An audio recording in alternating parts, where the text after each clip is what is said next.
So 504 is a really rewarding course. I'm up to nearly my 90th teach of the course over the last sort of 10 years. So I've seen it mature and seen it change, but it's still the same process, the same joy that you see in students when they go through and they've done the policy and they've done the planning. They say, okay, I see how this goes together.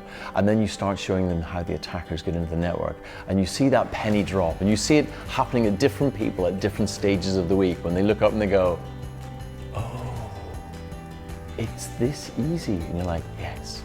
It's this easy for an attacker to leverage your system, but it's also this easy to spot them and to find them.